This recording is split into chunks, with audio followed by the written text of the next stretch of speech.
الحمد للہ رب العالمین والعاقبۃ للمتقین والصلاة والسلام علی سید الانبیاء والمرسلین وعلی آلہ وصحبہ اجمعین۔ آج ایک ضروری موضوع پہ بات کرنی ہے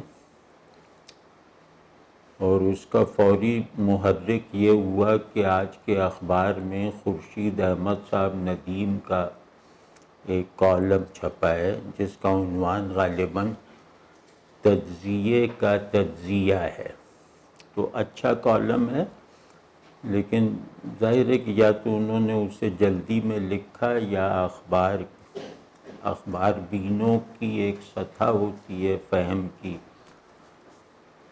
اور ان کے فوری مطالبات کا دباؤ اتنا ہوتا ہے کہ کالم نگار اگر کوئی بڑا فکری موضوع تفصیل سے چھیڑنا چاہے تو اس میں اسے آزادی نہیں ہے یا اسے راستہ نہیں ملتا۔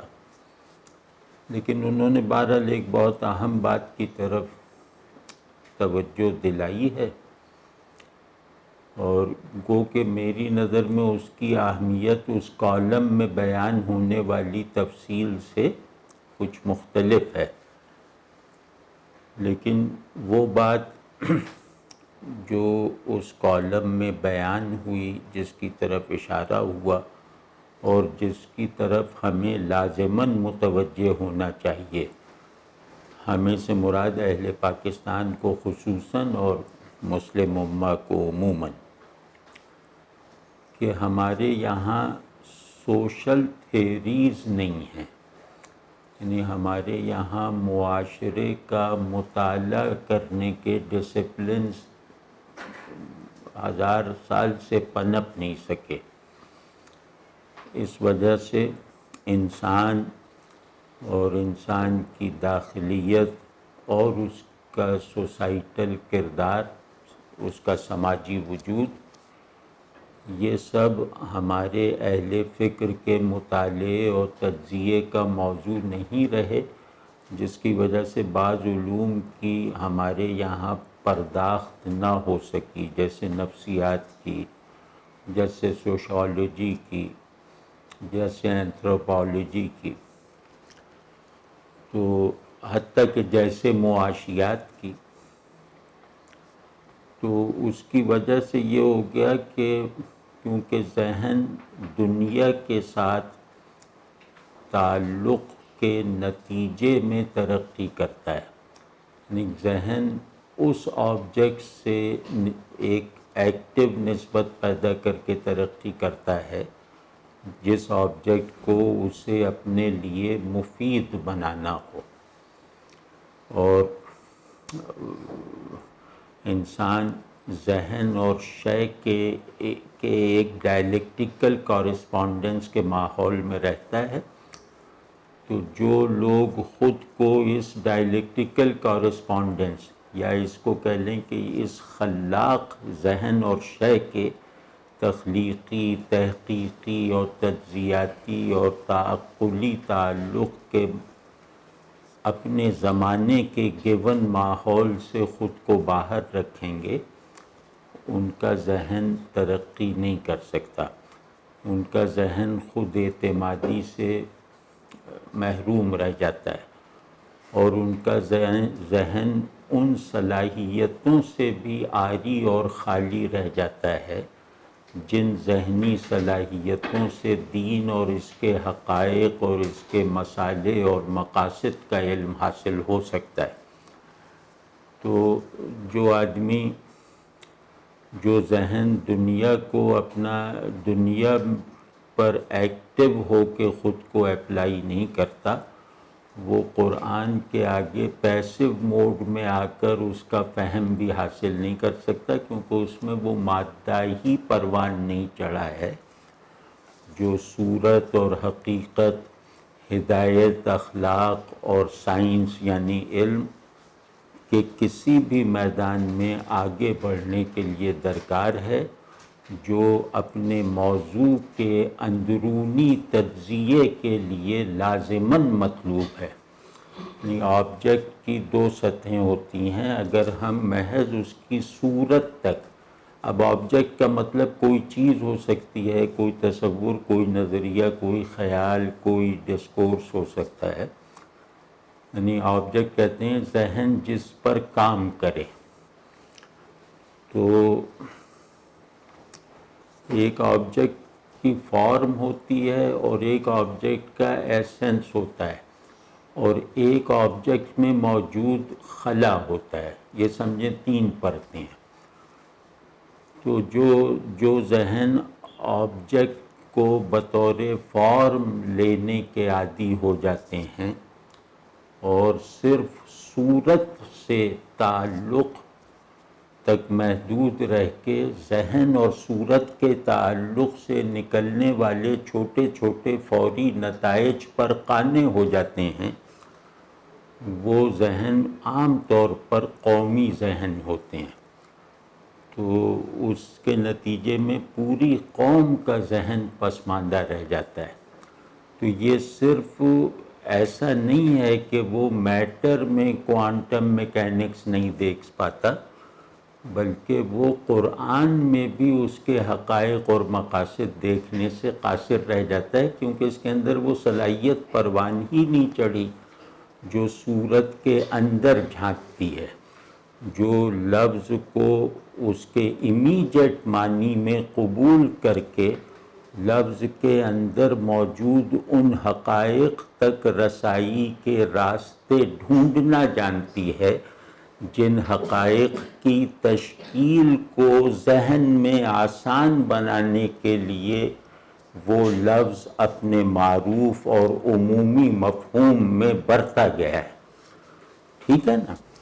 تو ہمارا یہ بڑا علم، اچھا وہ جو میں نے تین چیزیں بتائی تھیں کہ ذہن کے لیے آبجیکٹ میں تین پرتیں ہوتی ہیں.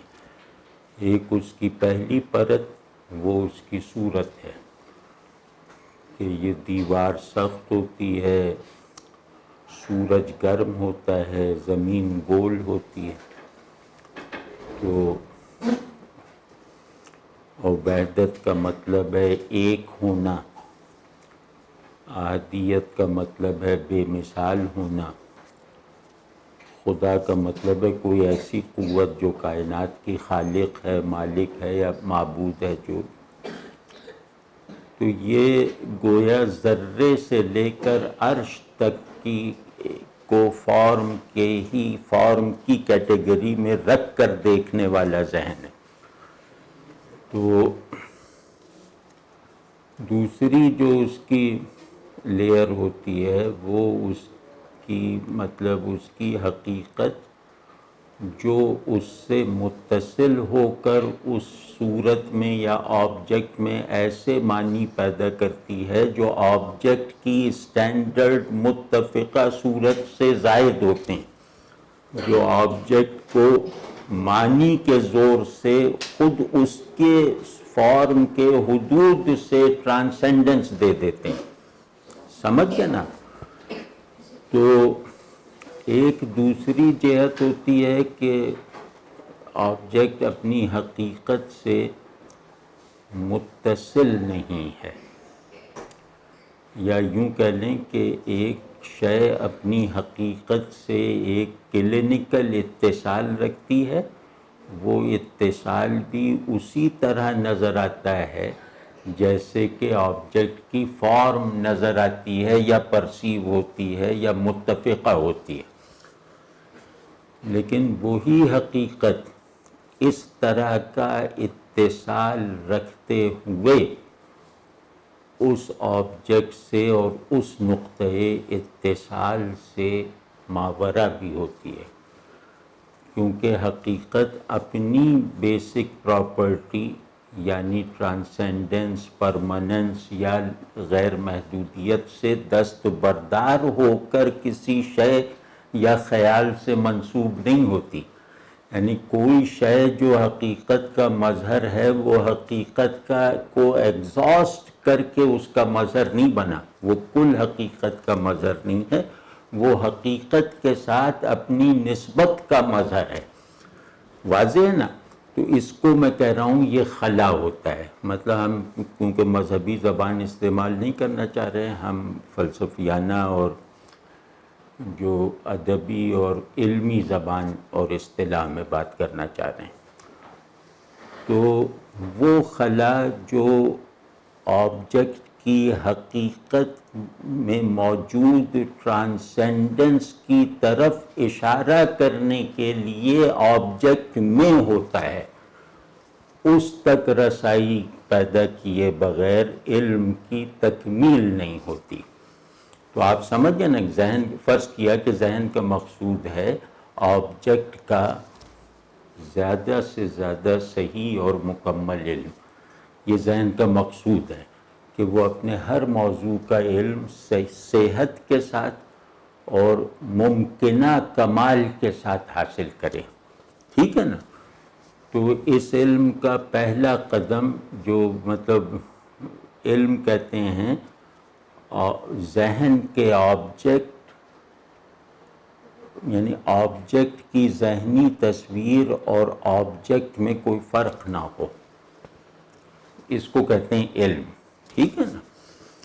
تو یا یوں کہتے ہیں کہ اس کو بھی کہتے ہیں، علم کی ایک ڈیفینیشن یہ بھی ہے۔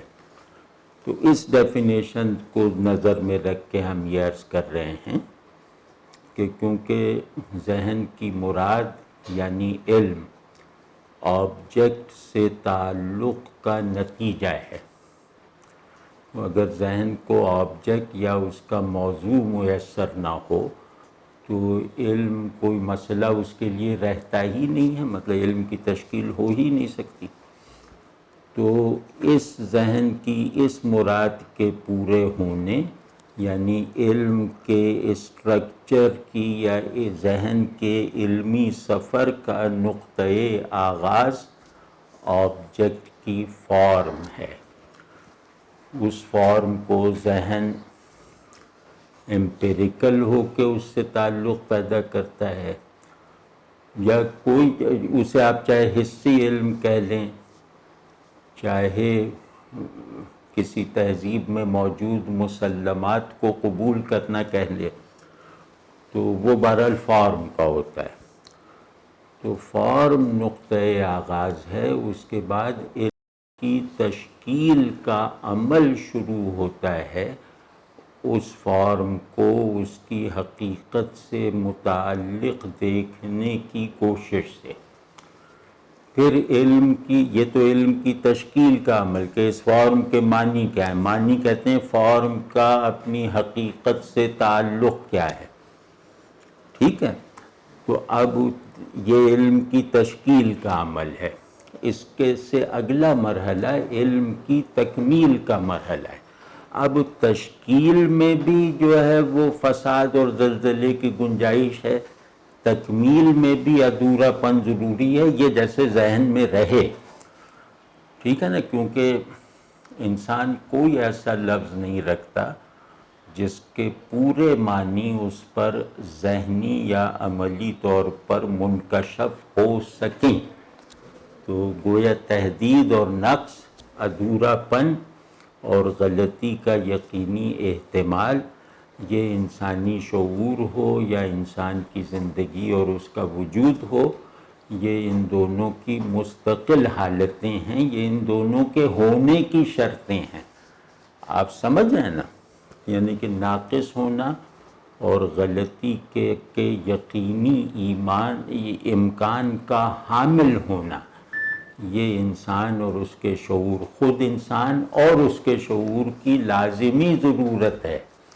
اس سے پیچھا چھڑانے والا انسانیت اور علم سے دستبرداری کے راستے پہ قدم رکھتا ہے۔ ٹھیک ہے نا؟ تو مطلب سمجھ رہے ہیں نا کہ یعنی مکمل طور پہ صحیح ہونا علم کی ضرورت نہیں ہے، اور کامل ہونا نہ یہ علم کی ضرورت ہے نہ وجود کی ضرورت ہے۔ مطلب انسان کا جو پورا وہ ہے وہ یہ ہے۔ تو انسان اور کائنات یعنی ٹائم اور اسپیس کے اندر آنے والی ہر چیز کی یہ دو شرطیں ہیں کہ وہ غیر صحیح ہونا یقینی ہو اور ناقص ہونا حتمی ہو۔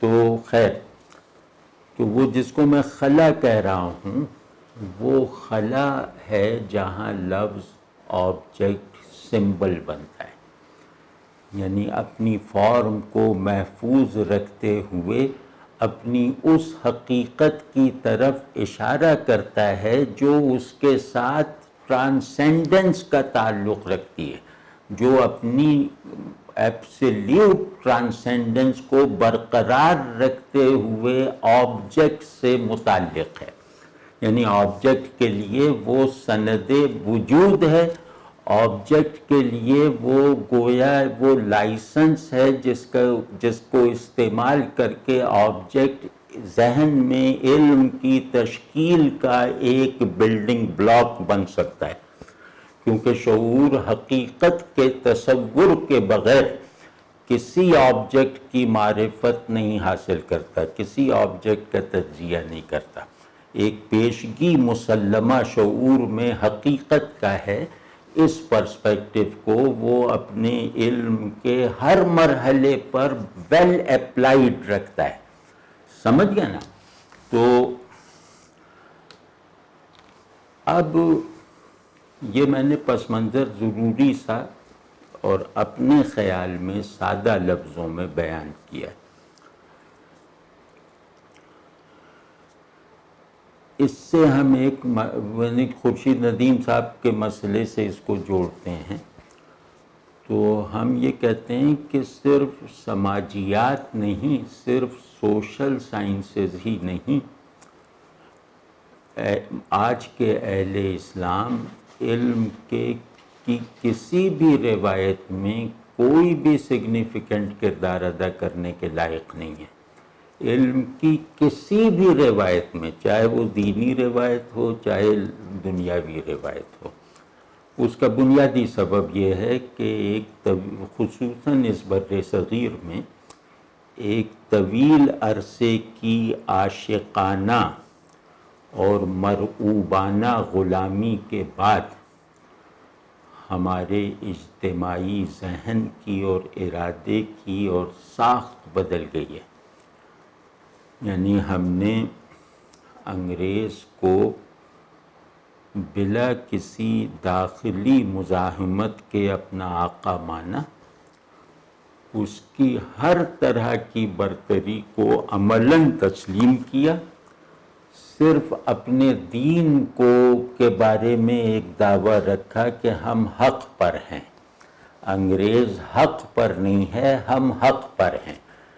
یہ ایک رسمی رواجی اور ایک زبردستی کا تصور ہم نے رٹے رکھا اور اپنی آئندہ نسلوں کو رٹواتے بھی گئے، لیکن شخصیت، دنیا، معاشرہ، ریاست نظام زندگی بنانے والی تمام چیزیں، تمام قدریں ہم نے انگریز سے کوئی تنقیدی نظر ان پر ڈالے بغیر اخذ کی ہیں، یعنی ہم نے انگریز سے جو اخذ کیا ہے اسے کسی تنقید کے بغیر اخذ کیا ہے۔ یہ تو ہوتا ہے ظاہر، دنیا میں تہذیبوں کے درمیان لین دین دنیاوی زندگی کے معاملات چلانے کے لیے چلتا رہتا ہے۔ بہت بڑے بڑے علماء نے عیسائیوں سے عربی پڑھی، تو یہاں بہت بڑے بڑے علماء نے ہندوؤں سے میٹافزیکل مباحث سیکھے، تو یہ نہیں، یہ تو تہذیبیں جب ایک دوسرے کے قریب آتی ہیں تو یہ اگر نظریاتی تہذیبیں ہوں یا کسی دین پر کھڑی ہوئی تہذیبیں ہوں تو ان کے اندر دنیاوی معاملات اور میں تعاون اور علوم میں لین دین چلتا رہتا ہے، جو ان کے عقائد وغیرہ پر یا اس عقائد سے مینیفیسٹ ہونے والی اقدار وغیرہ پر اثر انداز نہیں ہوتا، وہ چلتا رہتا ہے۔ تو لیکن ہمارے ساتھ، خصوصاً مسلمانوں کے ساتھ، جنوبی ایشیا کے، یہ المیہ ہوا کہ ہمارا انگریز سے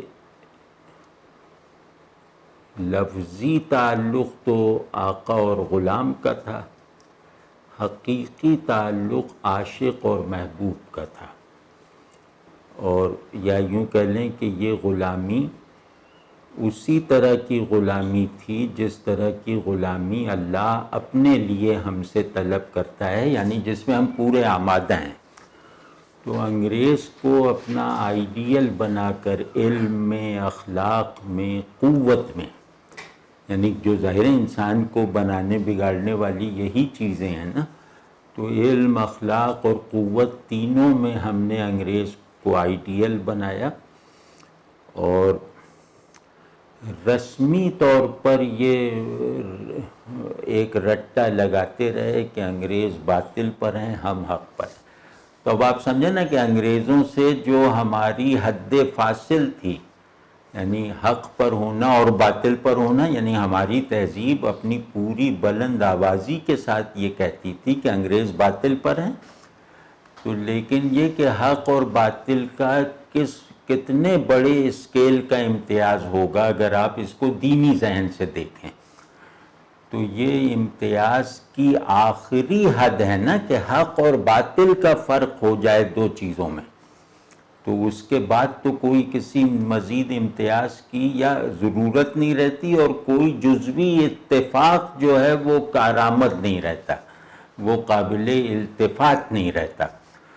ہونا تو یہ چاہیے تھا کہ اگر ہم حق اور باطل کی اس ڈویژن پر اپنی تہذیبی قوت، اپنی دینی قوت کے ساتھ قائم رہتے، تو پھر انگریز کے ساتھ تعلق میں ہمارے لین دین کا یہ انداز نہ رہتا، ہوتا لیکن یہ نہ ہوتا۔ تو ہم نے ایک مطلب لاپرواہی یا بے حسی یا اپنے واقعی کمتر ہونے کا ثبوت یہ دیا کہ سب سے لائیولی، سب سے بڑے اور سب سے زندہ امتیاز یعنی حق و باطل کے امتیاز کو رسمی بنا دیا کہ بس یہ کتابوں میں لکھتے رہو، جمعے کے خطبوں میں بتاتے رہو، باقی ہماری زندگی جو ہے وہ حق اور باطل کے اصول سے ہم نے منقطع کر کے وہ سارے اصول زندگی انگریز سے اخذ کیے اور حق اور باطل کو اپنے ذہن اور اپنی زندگی پر غیر مؤثر کر دیا۔ ٹھیک ہے نا؟ تو اب جو قوم اپنے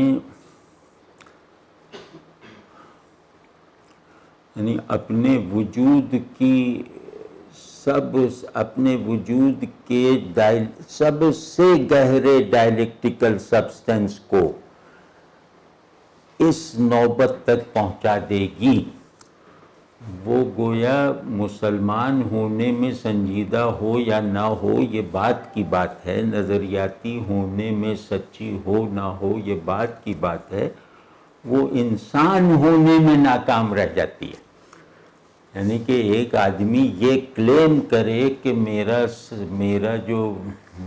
میرے تمام شعور اور میری تمام وجود کا محور حق اور باطل کے قطبین ہیں، میں ان پر اپنے تمام صحیح، غلط، مفید، مضر اور محبوب اور مکروہ کا فیصلہ کرتا ہوں۔ آپ سمجھیں نا، یہ ہماری آرک ویلیوز ہیں نا، تو وہ کہہ تو یہ رہا ہے، لیکن وہ یہ کہنے کے باوجود سب سے زیادہ لا تعلقی کا رویہ حق و باطل کی گردان کرنے والوں ہی نے حق و باطل کے ساتھ اختیار کر رکھا ہے۔ آپ سمجھیں نا، کہاں کا حق؟ مطلب میری زندگی کے خواہشات، مقاصد، خواب اور بیداری سب کا تجزیہ کر لیا جائے تو اس کے کسی ایک بعید ترین گوشے میں بھی حق اور باطل کی تمیز موجود نہیں ہے، کہیں بھی نہیں ہے۔ لیکن جن چیزوں سے میں ایک زندہ، سنجیدہ اور یکسوئی کے ساتھ ذہنی، عملی، اخلاقی، طبعی، قلبی تعلق رکھتا ہوں، میرے یہ تمام نظام ہائے تعلق کی کوئی ایک باغ بھی حق اور باطل کی تمیز کرنے والے کے ہاتھ میں نہیں ہے۔ یہ ہمارا تجزیہ ہے۔ تو اس طرح کے ماحول میں مطلب جیسے نفسیات میں کہا جاتا ہے نا کہ نارمل آدمی وہ ہے جو جبلت اور ذہن میں ایک تعلق پیدا کر لے۔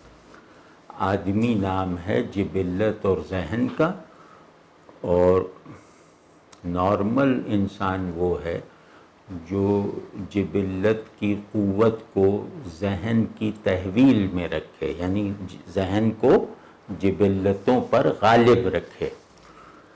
تو کیونکہ ہمارے یہاں ذہن کو پروان چڑھانے والا کوئی تخلیقی، تحقیقی اور آزادی کے موقف پر کھڑا ہوا پیراڈائم ہے ہی نہیں۔ یعنی ہم نے آزادی کا تصور بھی اپنے آقاؤں سے لیا ہے جن کی غلامی میں ہم نے 200 سال گزارے ہیں۔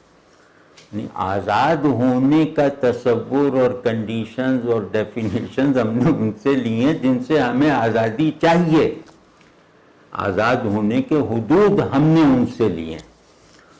تو گویا مطلب ہماری زندگی وہ مطلب کسی بھی طرح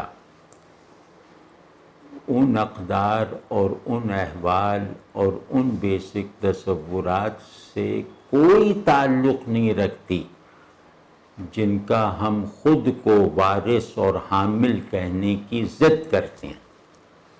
آپ سمجھ یہ کتنا بڑا ایک اندرونی تضاد سا ہے نا۔ مطلب وہ انسان اپنی انفرادی، اجتماعی ہر حیثیت میں اپنے مرنے کا آغاز کر دیتا ہے اگر اس کے آئیڈیل اور ایکچول میں تعلق کی ہر صورت مفقود ہو جائے۔ نہیں، انسان اس دن خود نہ ہونے کے عمل میں پڑ جاتا ہے جہاں اس کا آئیڈیل اس کے ایکچول کو پروڈیوس نہ کر رہا ہو، یا اس کی ایکچویلٹی اور اس کے آئیڈیلزم میں کوئی ربط نہ رہ جائے۔ اس کو اگر لوور اسکیل پہ لائیں تو اس کے ذہن کا غلبہ اس کی جبلتوں پر قائم نہ رہ جائے، تو وہ انسان ہونے سے دستبرداری اختیار کرتے ہوئے دوبارہ حیوان بننے کے راستے پہ چل پڑتا ہے۔ تو حیوان اور انسان میں ایک موٹا سا سطحی فرق یہی ہے نا کہ انسان ذہن کو جبلت پر غالب رکھ سکتا ہے، حیوان کا یہ مسئلہ ہی نہیں ہے، جانور کا یہ مسئلہ ہی نہیں۔ اس بات کو سمجھیں۔ آج اگر ہم اپنی سوسائٹی کا اور فرد کا تجزیہ کریں تو ہم اس افسوسناک نتیجے تک پہنچنے سے خود کو کم از کم دیانتداری کے ساتھ نہیں روک سکتے کہ ہم محض جبلی وجود ہیں، ہم انسان بننے میں ناکام ہیں۔ ہمارے یہاں طاقت کے تمام تصور جبلی ہیں، فائدے نقصان کے تمام تصورات جبلی ہیں،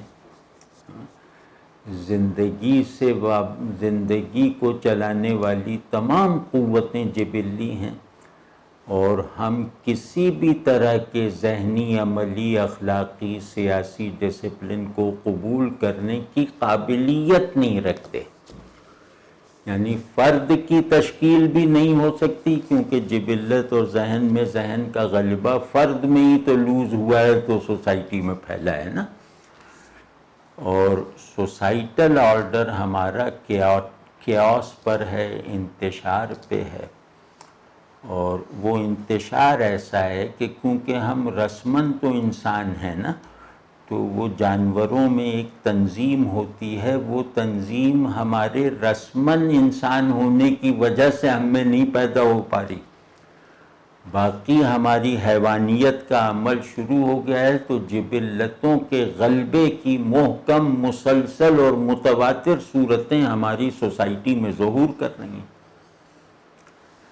تو میرے خیال میں یہ ہمارا بنیادی ترین وصف ہے، کیونکہ غلامی کا ضرر یہ ہوتا ہے کہ غلامی شرف انسانی کے خلاف ہے.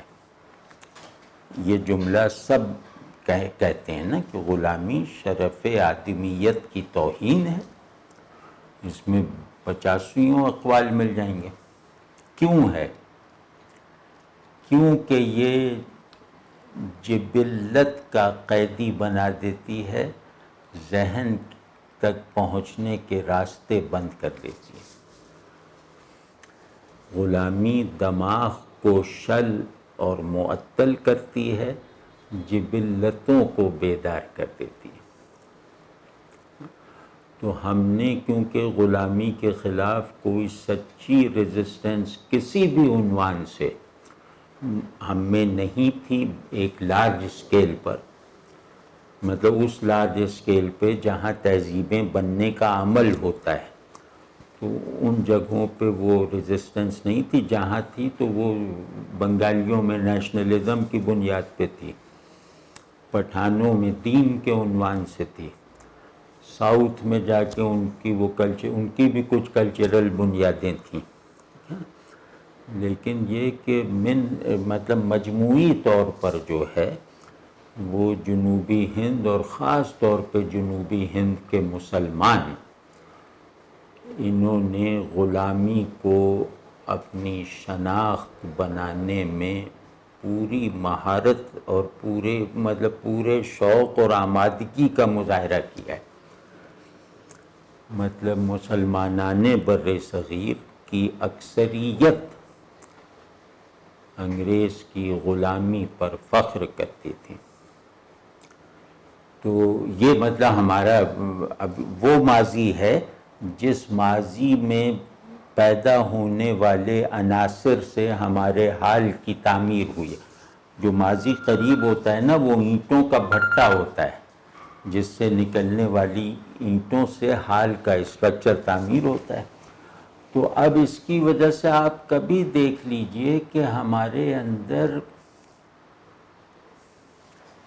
نہ وہ کریٹیوٹی ہے کہ ہم اپنے آئیڈیا آف بیوٹی کو چیزوں پہ اپلائی کر سکیں، نہ وہ عقل ہے جس کی وجہ سے ہم اپنے تصور وجود کو چیزوں پہ اپلائی کر سکیں، نہ وہ اخلاق ہے کہ ہم چیزوں کو اپنی اسکیم آف گڈنس، منصوبہ خیر میں استعمال کر سکیں. ہم ہر چیز کے ماتحت ہیں، کوئی چیز ہمارے ماتحت نہیں، اور ہر چیز سے ہمارا تعلق لالچ کا ہے، ضرورت کا نہیں. یعنی سمپل، یعنی انتہائی گراوٹ کی یہ بات ہے کہ ہر چیز جو میرے پاس ہے یا نہیں ہے اس سے میرا تعلق طمع کا زیادہ ہے، ضرورت کا کم ہے. تو ضرورت کے بھی دو درجے ہیں، یعنی پست معنی میں ضرورت کہہ رہا ہوں، مطلب اس کے نچلے درجے سے کہ کھانے سے میرا تعلق طمع کا ہے، بھوک لگنے کی وجہ سے بعد میں ہے. تو ایک ضرورت ذہنی ہوتی ہے، ایک ضرورت اخلاقی ہوتی ہے، ایک ضرورت روحانی ہوتی ہے. وہ ضرورتیں تو ہمارے قومی جو انبار ضروریات ہے اس میں سے تو غائب ہو چکی ہیں. اب جو جسمانی اور عام زندگی کی عام ضرورتوں میں جو ہے ان کا بھی یہ حال ہم نے کر رکھا ہے، کیونکہ زندگی کی عام سطح پر رہنے کے لیے جن ضرورتوں کو پورا کرنا ضروری ہے، ہم نے ان ضرورتوں سے بھی لالچ کے تعلق کو ضرورت کے رشتے پر غالب کر دیا. تو یہ مطلب شیر کا بھی پیٹ بھر جائے تو وہ ہرن کو چھوڑ دیتا ہے، تو ہم نہیں چھوڑتے. آپ سمجھ رہے ہیں نا؟ تو جب تک اس نفسیاتی پسماندگی اور انسان بننے کے لیے غیر آمادگی جو ہمارے اندر پائی جاتی ہے اس کو دور کرنے کی منظم اور مربوط کوششیں نہ کی گئیں تو تمام نظریاتی بحثیں محض دماغی عیاشیاں ہیں، محض احساس جرم کو دبانے کی کوششیں۔ تو اس میں اب آپ دیکھیں نا، فرد اگر ایک تہذیب ہے نا تو وہ اپنے زیادہ کمالات کا اظہار اپنے اندر موجود کچھ افراد میں کرتی ہے اور اپنے عمومی فضائل و برکات کا اظہار اپنی اجتماعی حیاتوں میں کرتی ہے۔ یعنی تہذیب اپنی حقیقتوں کا انکشاف اپنے افراد کے ذریعے سے کرتی ہے اور اپنی سہولتوں، برکتوں وغیرہ کا اظہار اپنی اجتماعی حیاتوں سے کرتی ہے۔ یہ اصول ہے۔ تو کہاں کی تہذیب، کہاں کے حقائق، کہاں کے فضائل و برکات، یعنی فرد کون ہوتا ہے؟ جو آبجیکٹ کے ساتھ تخلیقی تعلق رکھے، جو آبجیکٹ کے ہونے یعنی آبجیکٹ کے فی الخارج ہونے اور فی الذہن ہونے کے احوال اور سطحوں کو بلند کرتا چلا جائے، جو چیزوں کو تخلیقی نظر سے دیکھے، تحقیقی نظر سے دیکھے۔ تو ایسے افراد کل معدوم ہیں، اور اجتماعی حیات میں معاشرہ جو ہے وہ اپنے تہذیبی اقدار کی برکتوں کا سے چھلکتا ہوا سمجھیں ایک بڑا دریا ہوتا ہے جو یاد دلاتا رہتا ہے، مطلب جو معاشرے کے اندر خیر کے عناصر کو شر کے عناصر پر فیصلہ کن انداز سے غالب رکھتا ہے۔ تو کچھ بھی نہیں، مطلب یہ کہ جہاں بہادری غنڈہ گردی میں ہو، جہاں آزادی قانون شکنی کا نام بن کے رہ جائے، تو ہمارا کوئی جذبہ آزادی ٹریفک سگنل توڑنے سے زیادہ کچھ تقاضا نہیں کرتا۔ ہماری ہر بہادری ہمیں بس زیادہ سے زیادہ بھتہ لینے کے لائق بنا دیتی ہے۔ تو جو بہادری بھتہ لینے کی صلاحیت پہ تمام ہو جائے، جو آزادی ٹریفک سگنل توڑنے پر تسکین حاصل کر لے، اس قوم کو کوئی انسانوں میں گن سکتا ہے؟ پھر اس میں ہوتا کیا ہے کہ ظاہر ہے کہ ایک معاشرہ ہے تو اس میں طبقاتی اونچ نیچ بھی ہوتی ہے، وہ لازم ہے۔ تو ہمارے یہاں جو لوگ اس ماحول سے جو انسان بننے سے روکتا ہے، یا جو انسان نہ بننے کی دعوت دیتا ہے، ہمارا ماحول یہ ہے کہ یہ انسان نہ بننے کی دعوت دیتا ہے، انسان بننے کو مشکل بناتا ہے، انسان نہ بننے کو پرکشش بناتا ہے۔ ٹھیک ہے نا؟ ورنہ ہمارے ایسے لیڈرز ہو سکتے تھے، کوئی قوم جو صرف ایک اجتماعی انسانی ذہن رکھتی ہو، اس کے حزب اختلاف اور اس حزب اقتدار میں ایسے لوگ ہو سکتے تھے جن کی لڑائی پہ وہ اپنی قسمت کے فیصلے کا انتظار کرے۔ آپ سمجھیں، مطلب یہ پستی کی اگر ایک انتہا دیکھنی ہو تو یہ دیکھیں کہ اس قوم کی پولیٹیکل لیڈرشپ کی حالت کیا ہے، یعنی جو لوگ پولیٹیکل لیڈرز ہیں وہ کیا انسان بننے میں کامیاب ہیں؟ تو خیر یہ ایک الگ بات ہے۔ تو وہ جو میں وہ بات بھول رہا ہوں جو ابھی کہنے جا رہا تھا، ہاں، تو کچھ لوگ ہوتے ہیں جو ایسی تہذیبوں کا تعلیمی یا تحقیقی یا وہاں رہ کر تجربہ رکھتے ہیں جو انسان بننے کے ماحول کو اپنے اوپر طاری رکھتی ہیں، تو وہ ہمارے لیے صرف ویسٹرن تہذیب ہے. مطلب مسلم سائیکی میں تہذیبی نمونہ کمال مغرب ہے. مطلب ہم زبان سے کہیں یا نہ کہیں، مطلب وہ ہے جیسے میں نے اس کا پیچھے تجزیہ کیا.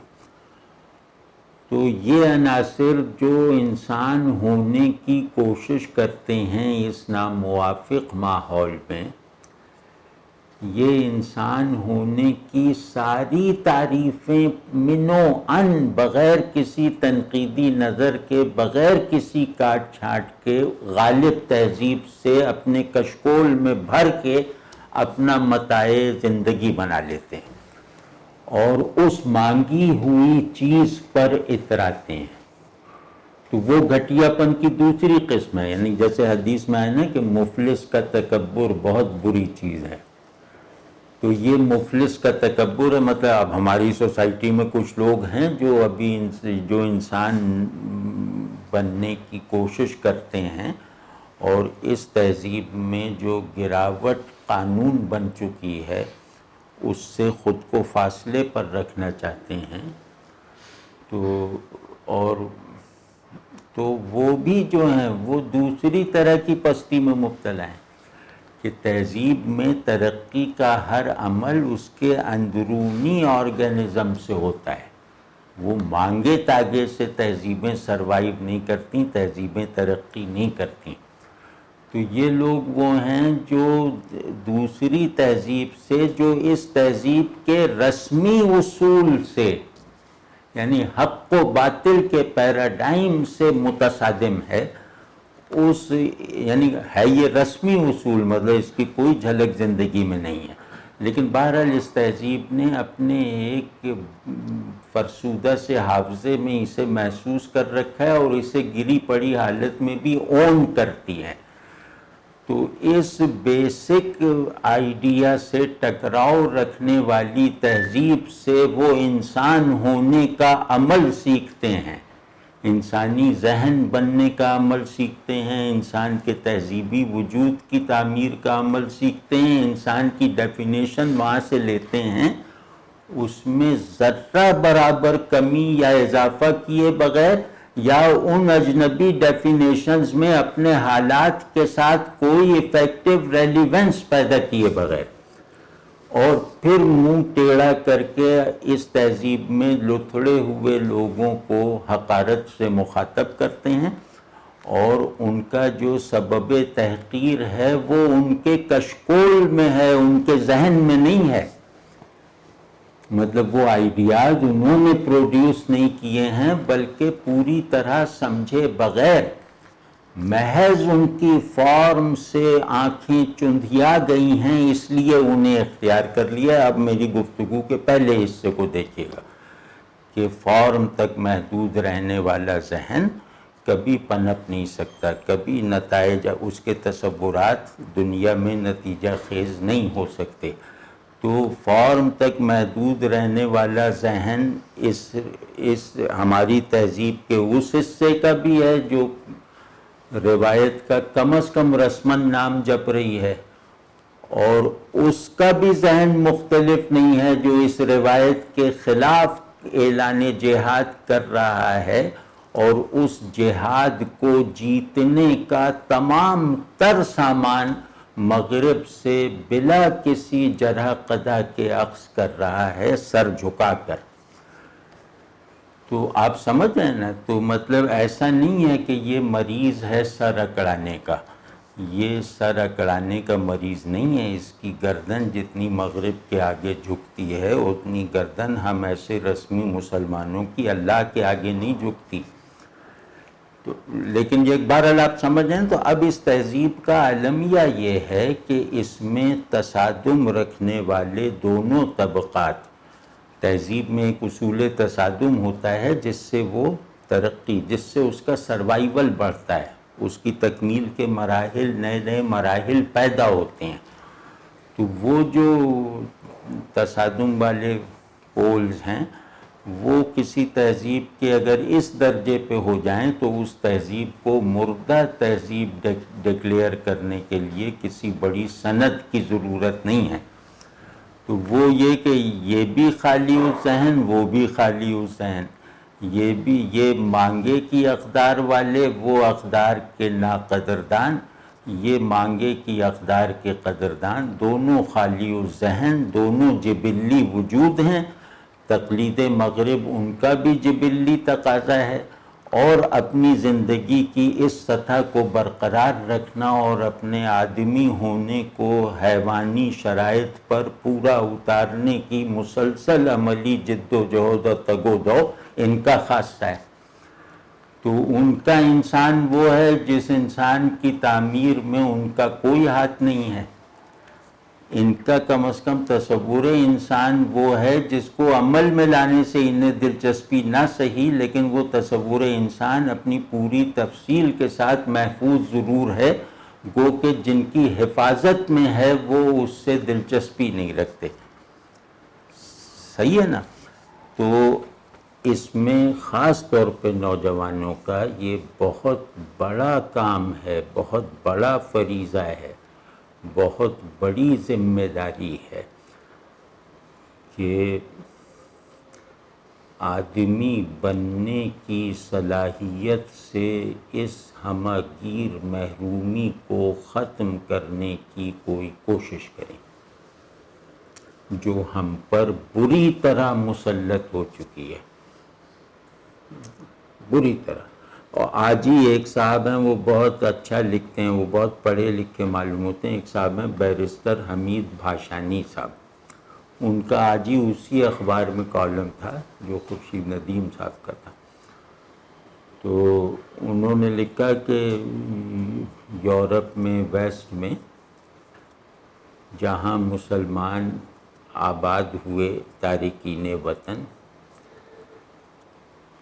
تو انہوں نے ظاہر ہے اپنی سہولت کے لیے اپنی الگ الگ بستیاں بسا لیں. اس کو وہاں والوں نے گوارا بھی کیا کہ ٹھیک ہے حلال گوشت ملے گا، نماز پڑھ سکیں گے، پوجا کر سکیں گے، جو بھی ایشینز کے جو. تو رفتہ رفتہ انہوں نے پوری، پھر جب ان کی تعداد کسی جگہ بڑھتی چلی گئی تو وہاں رہنے والی دوسری تہذیب کے لوگ وہاں سے ہجرت کر جاتے تھے. تو ہوا یہ کہ کئی علاقے انگلینڈ میں اور یورپ اور امریکہ میں ایسے ہیں جو 100% ایشینز کی آبادیاں ہیں اور ان میں اکثریت مسلمانوں کی ہوتی ہے. تو یہ لوگ وہاں گئے تو صفائی کا نام اور گندگی کی پوٹلی ساتھ لے کر گئے. صفائی کا نام ہے اور ان کے پاس جو کچھ ہے وہ گندگی کی پوٹلی ہے. انہوں نے جا کے وہاں سماجی مسائل کھڑے کر دیے جن میں ایک بڑا مسئلہ ہے گندگی. جو چیز جہاں چاہے پھینک دیں. تو اس طرح یہ کہ وہاں کا محلہ اور بھاٹی گیٹ ایک جیسا بنا لیا انہوں نے.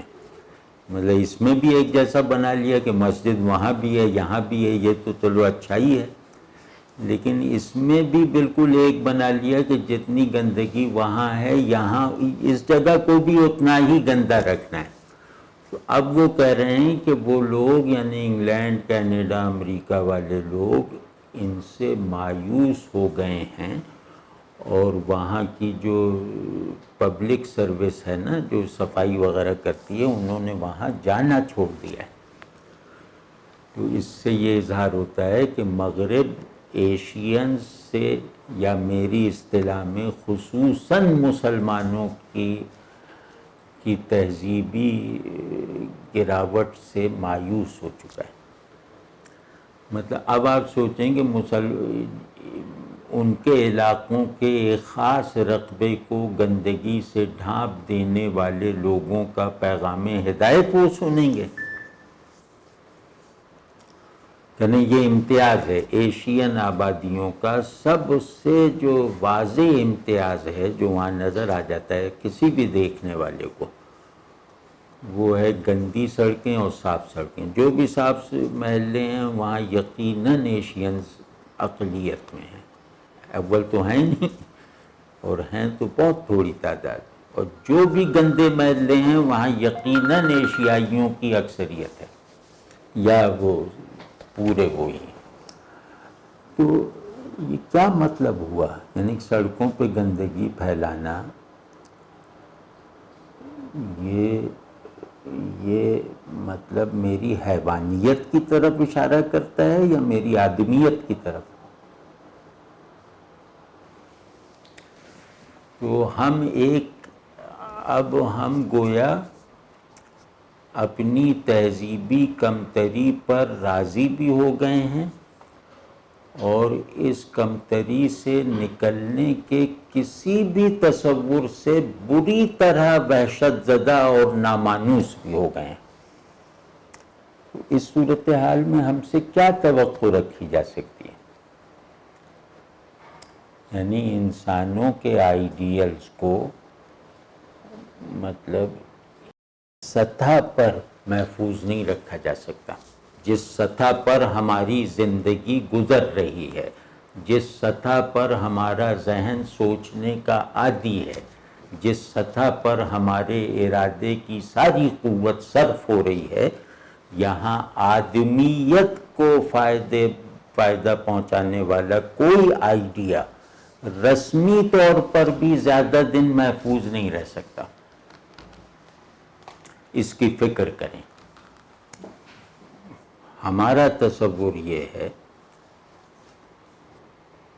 کہ وہی عقل سے مانوس ہو کر دنیا پر اپنی حکومت کرے.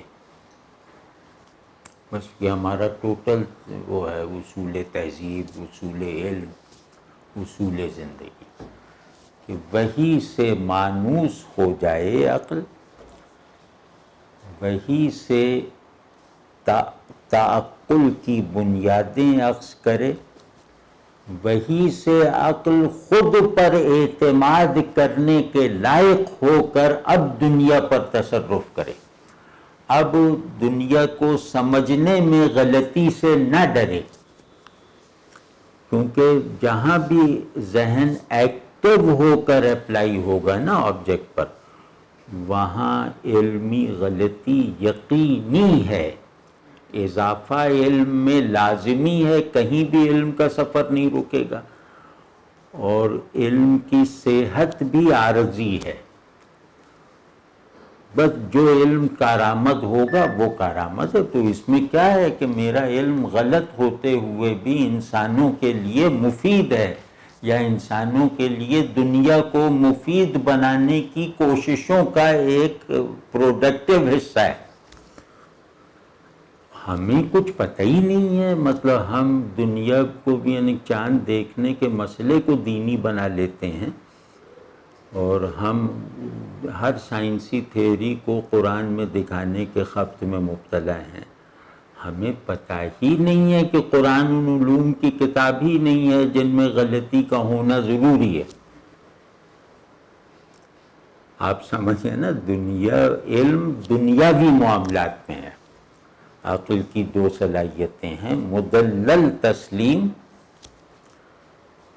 اور مسلسل علم. تو مدلل تسلیم کا تعلق وہی سے ہے، مسلسل دانش اور علم کا تعلق دنیا سے ہے، اور جس میں غلطی سے ڈرتی نہیں ہے. وہی عقل کو اس قابل بناتی ہے کہ دنیا کے علوم میں غلطی سے ڈرنے کی ضرورت نہیں ہے. اسی میں تمہاری آزادی ہے. عقل کی آزادی کا مطلب یہ ہے کہ اس کی غلطی بھی اس کے لیے مفید ہے. عقل کی ہر غلطی عقل کے لیے مفید ہے.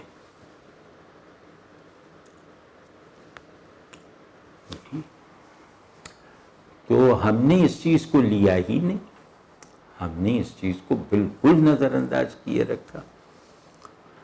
تو اس میں یہ بلا وجہ کا دین دنیا، اللہ اور دنیا میں ایک تصادم پیدا ہو گیا، اور اللہ کے اوجھل ہونے اور دنیا کے حاضر ہونے کی وجہ سے ہماری طبیعت کا فیصلہ دنیا کی طرف ہو گیا، اور دنیا کی طرف ہونے والے اس فیصلے کو نبھانے کے لیے ہم پیدا ہونے سے مرنے تک مصروف رہتے ہیں، بس اللہ کا نام لیتے رہتے ہیں کہ اللہ کا فضل، اللہ کا فضل۔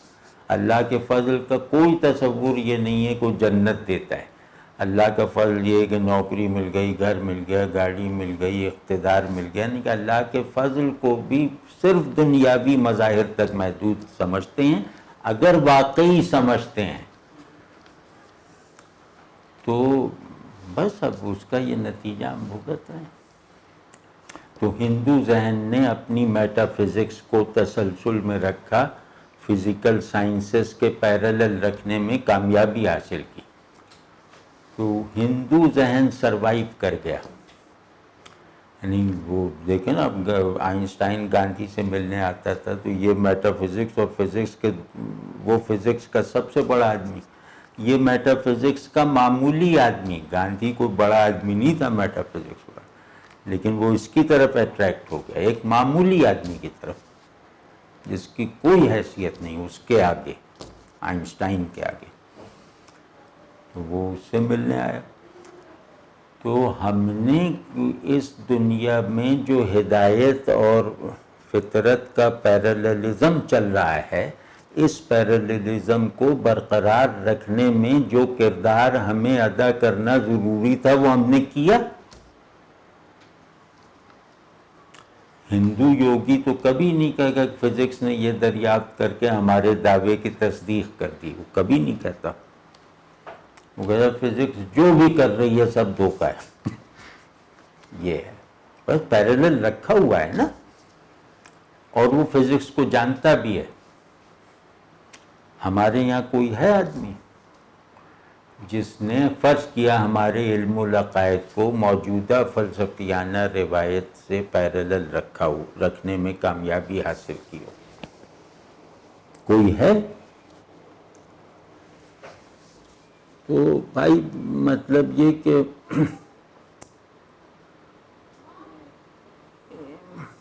اس مایوسی سے نکلنے کی کوشش گویا اپنے سروائیول کی کوشش ہے، یعنی انسان ہونے کی کوشش کرو۔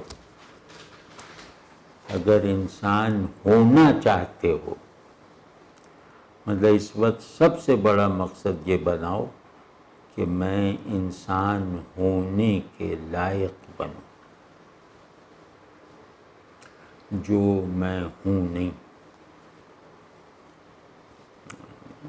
آپ کس طرح اس کے عام سماجی مظاہر دیکھ لیجئے نا، تو آپ اس طرح کی ڈاکومنٹریز نکالیے کہ کسی کو تنگ کر دیا، کسی نے مذاق کر دیا، تو جس کا مذاق اڑایا ہے اس کا کیا رسپانس ہے۔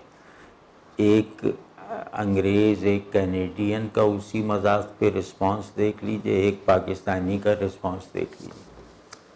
بس کے انتظار میں دو قومیں کھڑی ہوئی ہیں، ان دونوں قوموں کو دیکھ لیجئے کہ قطار کون کس طرح بناتا ہے۔ تو انسان ہونے کی جو بالکل سمجھیں یہ کہ مورلی فزیکل یا فزیکلی مورل بنیادیں جو ہیں، جو بالکل سطحی بنیادیں ہیں، ان پر ہم کہیں نہیں ہیں۔ یعنی قطار بنانا، مسکرا دینا دوسرے کو دیکھ کر، یہ یعنی کہ انسان کی فزیکیلٹی کے عوامل ہیں، یہ کوئی ہائر موریلٹی تھوڑی ہے۔ تو اس وجہ سے ہمارے یہاں انسانی اجتماعیت کے بننے کے تمام امکانات فوت ہو چکے ہیں۔ نہیں، اجتماعیت کوئی شرعی تھوڑی ہوتی ہے، اجتماعیت ہوتی ہے بابرکت اجتماعیت، جو انسانوں کے باہمی نظام تعلق کے مبنی بر خیر ہونے پر گواہی دے۔ تو خیر کے 99% پہلو یونیورسل ہیں، وہ شریعت نے نہیں بتایا، شریعت نے ان کو انڈورس کیا ہے۔ بھئی اچھا پڑوسی ہونے کی ڈیفینیشن مسلم اور غیر مسلم میں مشترک ہے. جبھی رسول اللہ صلی اللہ علیہ وسلم نے فرمایا تھا نا کہ وہ جو میں نے وہ ظالم مظلوم کی مدد کا معاہدہ نبوت سے پہلے کروایا تھا وہ مجھے اتنا محبوب ہے کہ کاش آج بھی کوئی ایسے معاہدے کا موقع ملے. مطلب جب آپ صلی اللہ علیہ وسلم نے اعلان نبوت نہیں فرمایا تھا اس وقت تک کا وہ حلف الفضول ہے نا. تو خیر فطری ہے. تو کہاں ہمارے یہاں کوئی امکان کہیں بھی نظر نہیں آتا کہ ہم معاشرت کو سادہ انسانی میکینکس پر چلانے کی کوئی خواہش اور اس سے بڑھ کر اہلیت رکھتے ہیں. اہلیت بھی نہیں ہے کیونکہ کیا نہیں نا وہ کام. اہلیت ہی نہیں. یعنی 4 آدمی بھی کھڑے ہوں گے تو وہ قطار نہیں بنائیں گے. وہاں 4000 آدمی کھڑے ہوں گے تو قطار بنے گی. ویٹیکن میں جو نئے پوپ کی اپوائنٹمنٹ ہو یا کرسمس کا جو دن ہو تو لاکھوں لوگ ہوتے ہیں وہاں. تو ایک پتا نہیں ٹوٹتا, ایک سگریٹ کا بٹ زمین پہ نہیں ہوتا,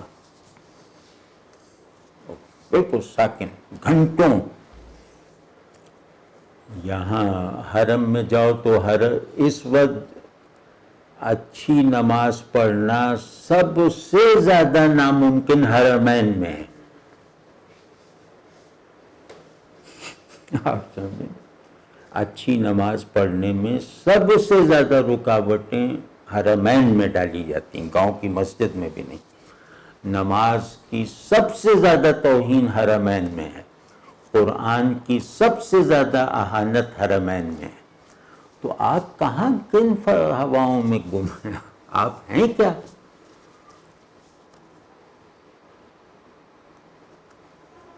تو وہی وہ دیکھتے ہیں, وہ کہتے ہیں کہ یہ ریوڑ ہے جس کو زبان آتی ہے. اب آپ کو دوسرے لوگ ریوڑ سمجھتے ہیں, منتشر ریوڑ جو بھیڑوں کا نہیں ہے, بھیڑیوں کا ہے, جن کو اتفاق سے زبان آتی ہے. پھر جبلی وجود ہیں آپ عورت کا صرف تصور جبلی ہے, عورت نے اس جبلی تصور کو اپنے اوپر لاد بھی لیا. ہمارے لیے چیزیں فارم اور فارم سے گر کر جسم اور جسم سے گر کر جبلت کے سوا کیا ہیں؟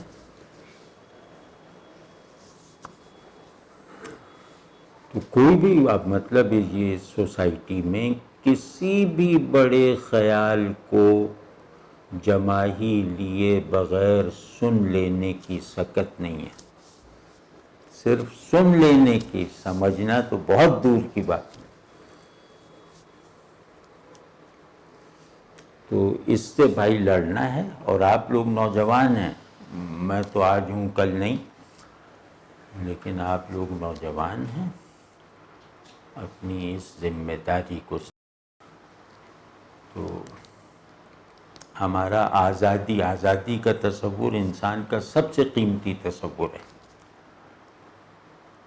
تو ہم آزادی کا تصور اصل میں اخلاقی تصور ہے. ہم نے اس کو جبلی اور حیوانی تصور بنا لیا. اس میں اس جرم میں ویسٹ بھی شامل ہے, لیکن ویسٹ کی تنظیمی قوت اتنی زیادہ ہے کہ انہوں نے انسان کے اندر ڈی ہیومنائزیشن کی پیدا ہو جانے والی ارجس کو ڈسپلن کر رکھا ہے. وہ اپنی تنظیمی قوت سے کر رکھا ہے, وہ تہذیبی قوت سے نہیں.